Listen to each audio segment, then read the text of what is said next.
बहुत समय पहले की बात है। एक छोटे से गांव में एक दादी रहती थीं।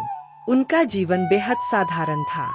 मिट्टी का छोटा सा घर, सामने तुलसी का पौधा और आंगन में बंधी एक सुंदर सफेद मुर्गी ही उनकी सबसे बड़ी पूंजी थी। दादी रोज उस मुर्गी को दाने खिलाती और प्यार से बातें करती। गांव के लोग मजाक में कहते, दादी तुम्हारी मुर्गी तो जैसे तुम्हारी बेटी है। दादी मुस्कुराकर जवाब देती, हाँ, यह मेरे अकेलेपन की साथी है। एक दिन सुबह दादी ने देखा कि मुर्गी ने आंगन में अंडा दिया है, लेकिन वह कोई साधारण अंडा नहीं था। वह चमचमाता हुआ सोने का अंडा था। दादी पहले तो अपनी आंखों पर विश्वास नहीं कर पाई। उन्होंने अंडा उठाकर गौर से देखा। यह सचमुच सोने का था। दादी को समझ नहीं आया कि इसे छुपाए या किसी को बताए। धीरे धीरे यह खबर पूरे गांव में फैल गई। लोग दूर दूर से दादी के घर आने लगे। कोई कहता, मुर्गी को हमें बेच दो। कोई कहता, इतना सोना अकेले रखना खतरे की बात है।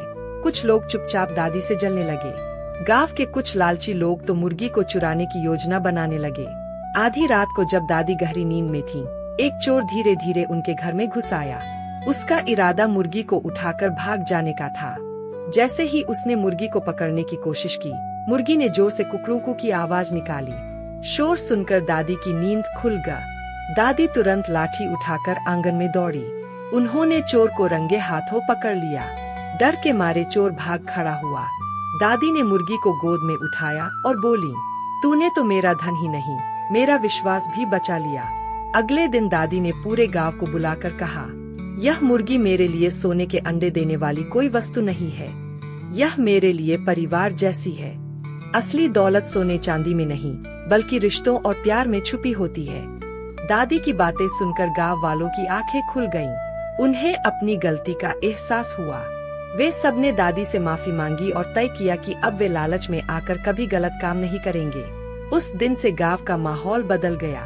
लोग एक दूसरे की मदद करने लगे। लालच और जलन की जगह दोस्ती और अपनापन बढ़ने लगा।